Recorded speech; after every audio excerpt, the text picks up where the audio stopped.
They will tell you she killed 3 husbands, that she rode through the cane fields after dark, and that the people held in bondage on her plantation feared her more than the whip, more than death itself. They will tell you she practiced the old arts, that she bent the unseen world to her will, and that the great house on the hill obeyed her, and that something of her is there still. Her name was Annie Palmer, and Rose Hall, perched above Montego Bay on a hill that catches the sea wind and keeps it, is said to be haunted by her to this day. But the truth about the White Witch is stranger than the legend, and by the time I am finished, you may not be certain which of the two frightens you more. Let me take you to Rose Hall. To understand what Annie Palmer became, the story says, you must first leave Jamaica and travel to Haiti. There, around the year 1802, she was born, pale and foreign, the child of European parents who did not last long. Orphaned while still young, she was taken in by a Haitian nurse, a woman who knew the old ways. Obia, the practice of reaching past the visible world and pulling something back from the other side. It was this woman, the legend insists, who taught the girl everything. And the girl, it seems, was a devoted student. She grew into someone striking, composed, the kind of young woman who enters a room and makes it reorganize itself around her. And when she came to Jamaica, she came as a bride. Her husband was John Palmer, master of Rose Hall, one of the grandest plantation houses on the island. Pale limestone walls, tall windows, and in every room, at every hour, the soft and unsteady light of candles burning. It should have been the beginning of a comfortable life, tucked away in all that amber warmth. But the candlelit great house on the hill was about to learn its first terrible lesson. It was about to learn how to keep a secret. The marriage did not hold. The stories differ on the reason. Some say John Palmer was cruel, others that he was unfaithful, still others that Annie had simply grown tired of the arrangement and had decided to be done with it. What the stories agree on, without exception, is how it ended. One night, the master of Rose Hall fell ill. By morning, he was gone. Poison, the island whispered. The candles in the great house guttered, and Annie Palmer wore her black beautifully, and the house kept quiet about what it knew. But the people who lived and labored at Rose Hall had no such distance. The men, women, and children held in bondage there, forced to work the cane fields, to maintain the great house, to sustain the wealth that paid for all those burning candles. They saw something the outside world was slower to name. They lived inside the fear.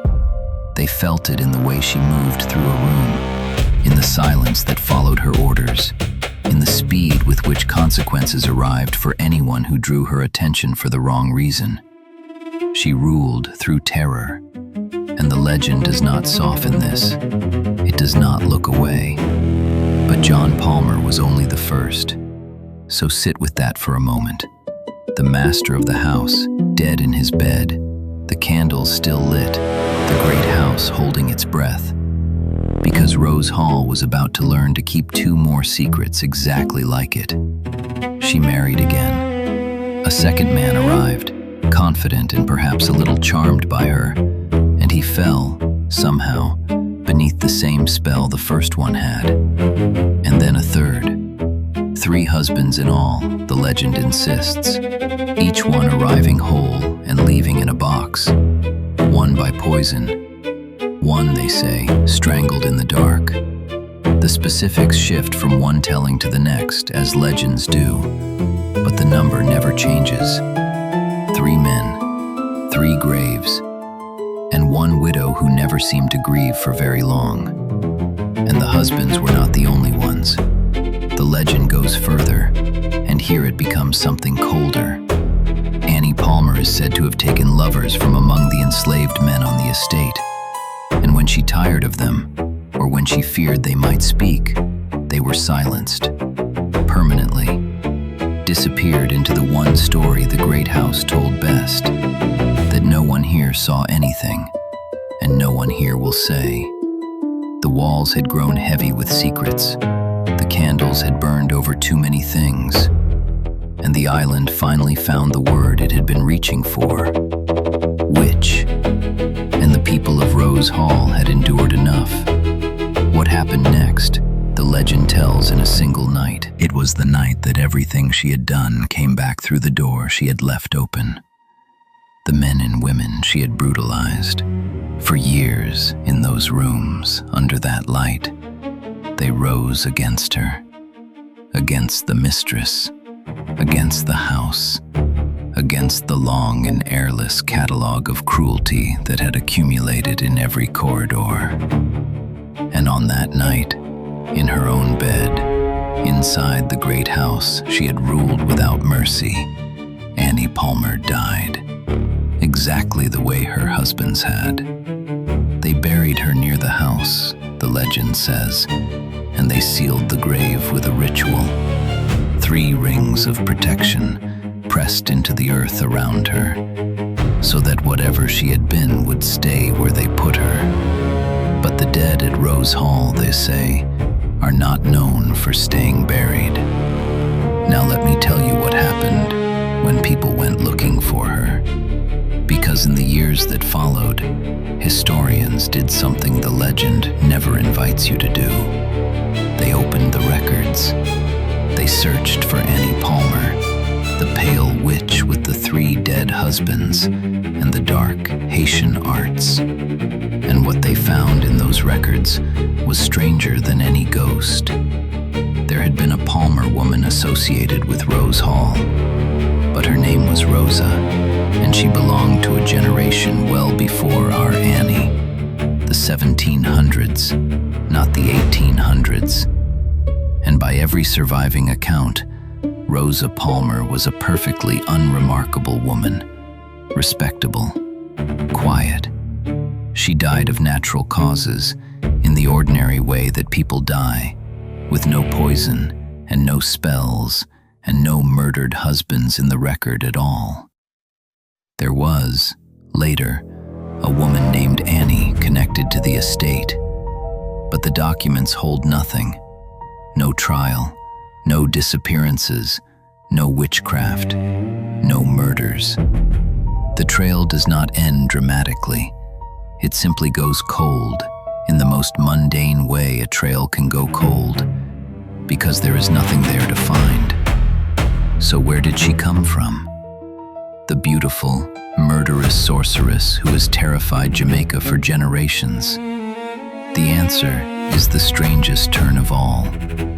She was not truly born in 1802. She was born, in large part, in 1929, inside the pages of a novel, a book called The White Witch of Rose Hall, which took a haunting old house and the thinnest membrane of historical fact and stretched them into a story the world could not put down.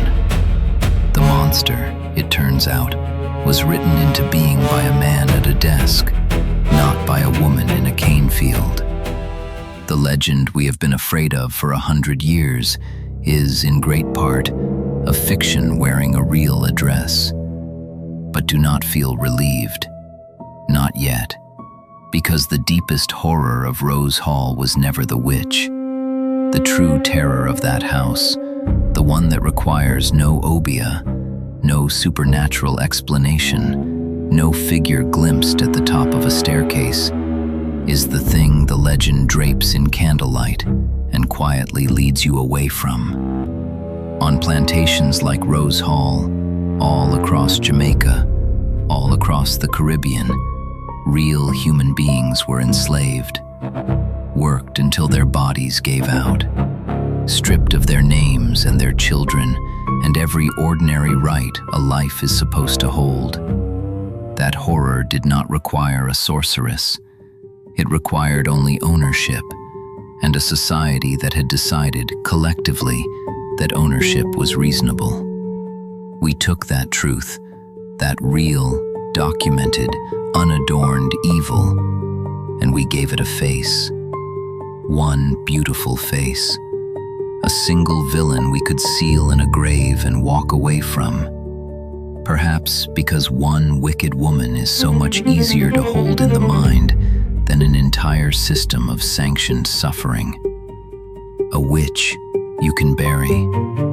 You can put 3 rings around her and tell yourself it is finished. A history like that one you cannot bury. It stays in the ground and grows. And yet, walk the halls of Rose Hall tonight. On one of the candlelit evening tours they still run up that hill, and you will find people, sensible, rational people who drove here in rental cars and checked their phones before they walked through the door, who will tell you they felt something. A cold that arrived in a warm room without reason. A shape at the end of a corridor that resolved into nothing when they reached it. The absolute, physical certainty of being watched in a house that is supposed to be empty. The legend has outlived the history by a century, and it shows no sign of tiring. So I will leave you exactly where the candles leave you, in the uncertain place between light and dark, with one question and no comfortable answer. Which frightens you more, that Annie Palmer was real, a woman who killed and was finally killed in the bed where she had slept, or that she was never real at all, that we built her carefully and collectively out of old stone and borrowed names and a horror too enormous to face directly. And then we frightened ourselves with what we had made for 100 years and counting. Tell me what you believe. I will be listening, and I will see you at Rose Hall.